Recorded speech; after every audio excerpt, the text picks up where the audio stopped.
Hi pals, it's me again, Artie, and I'm here for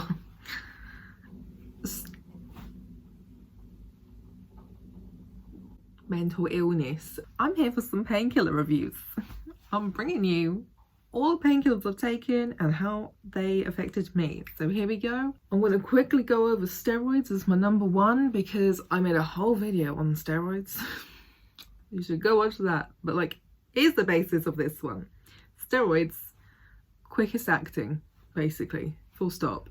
Especially for most people who have autoimmune disorders, inflammatory reactions. Oh, magpie, hi.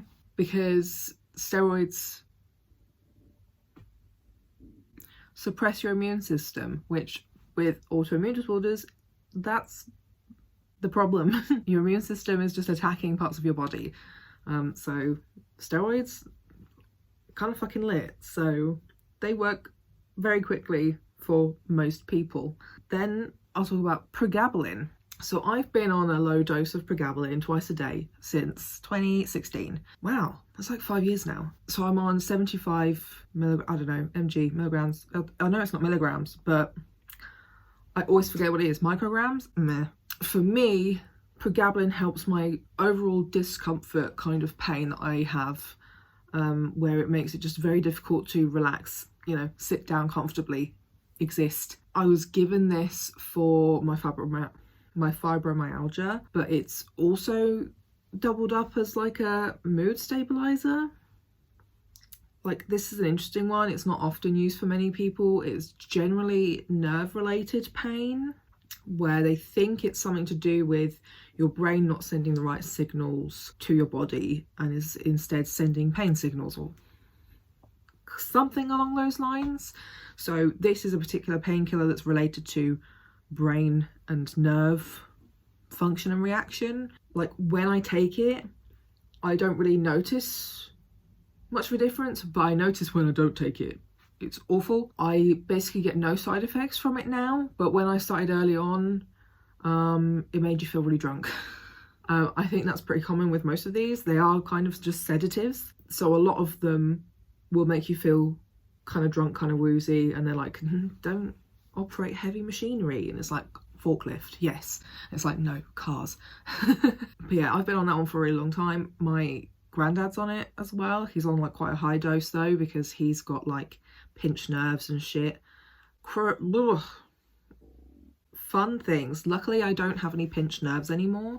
I definitely had like sciatic pain for a while, but thankfully not anymore. The next one on my list is duloxetine.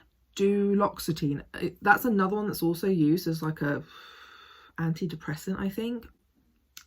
I hated that. It was awful. I only took 2 pills. Like, that's how bad it was for me. So the first dose I tried, the world literally span. I've never experienced this feeling before.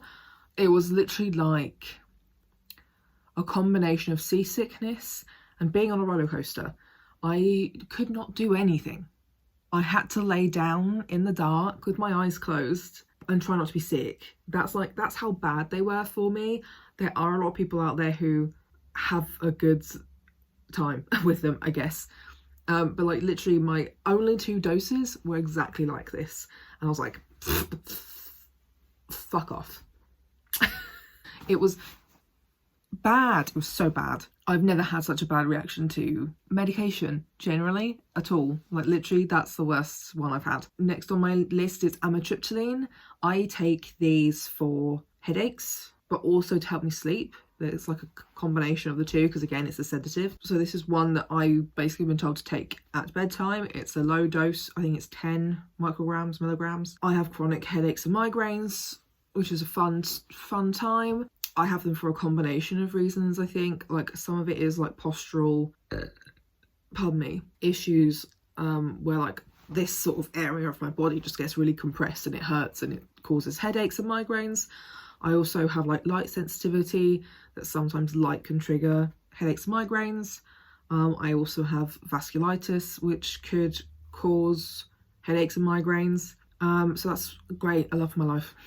I I don't always take this consistently at night, every night, because it is one that kind of loses its effect quite quickly.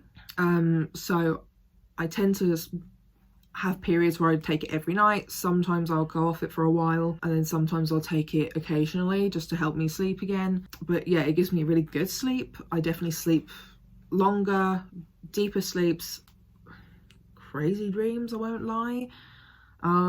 Very vivid, strong dreams. But yeah, my only advice with that is that you have to be careful, because if you do take it every single day, it does wear out and you'll need a higher dose.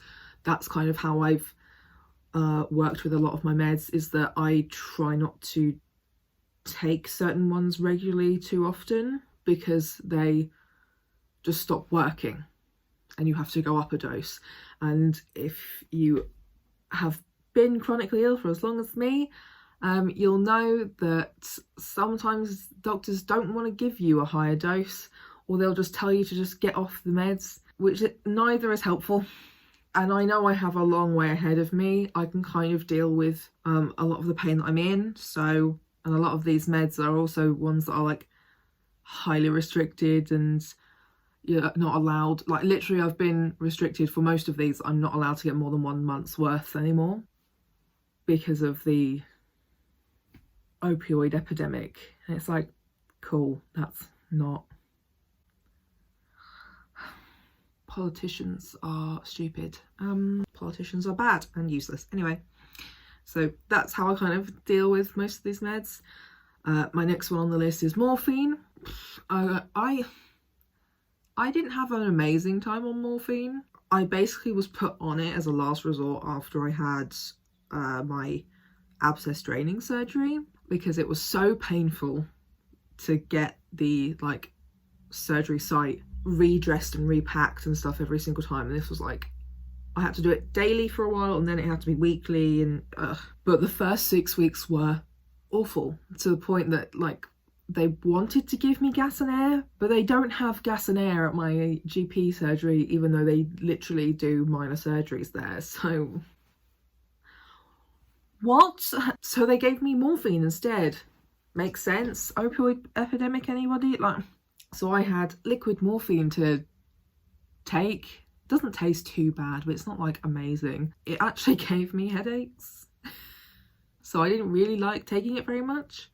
I also don't think I felt much on it. Like, besides it actually helping the like repacking and redressing to be less painful, I definitely didn't get a lot of the feelings and side effects that other people do.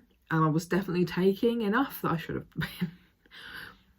This is where I think the hypermobility syndrome comes in, of like, I think something to do with that kind of condition and hypermobile EDS, things like that, that pain meds and anesthetics and stuff don't last as long.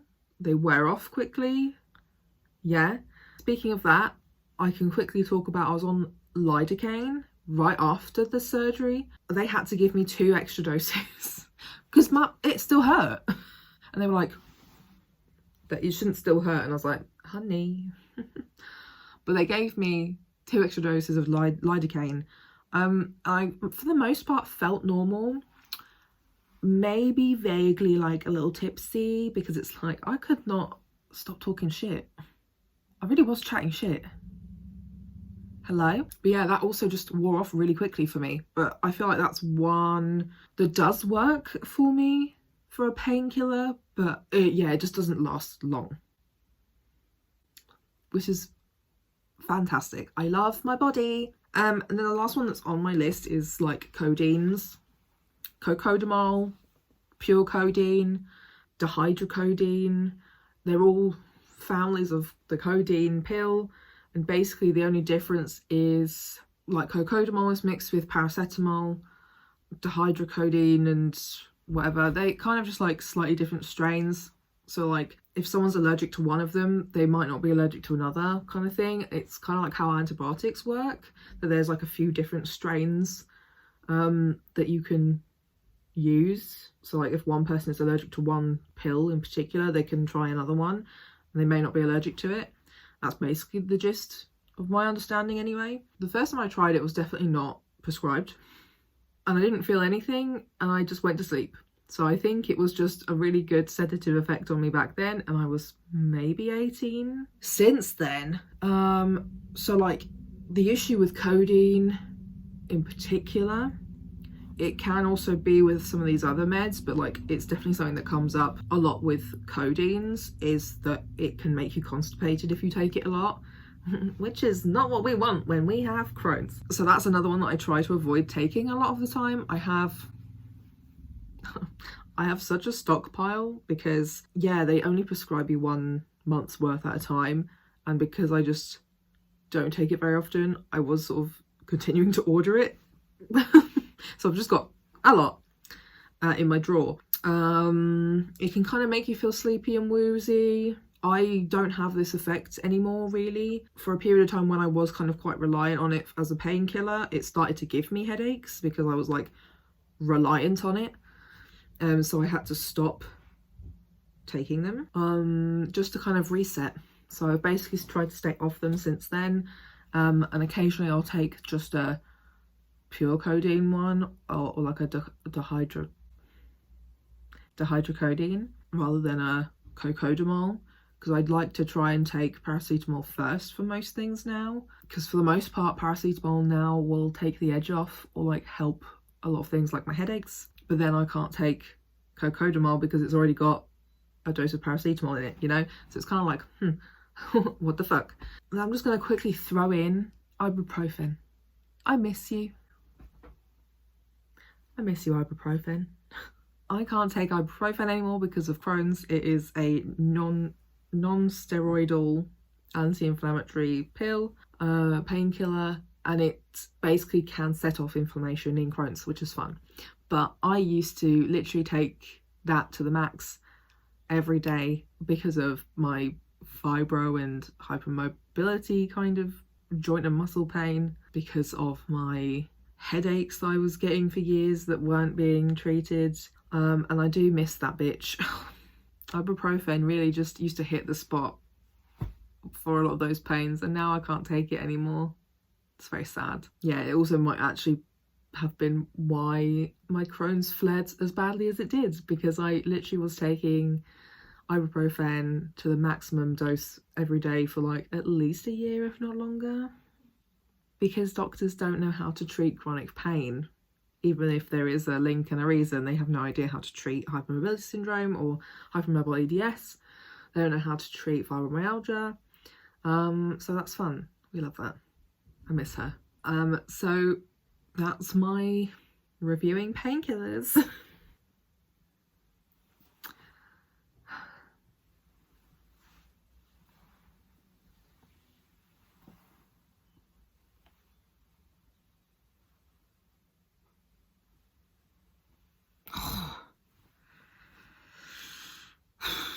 There we go. I hope you enjoyed the video.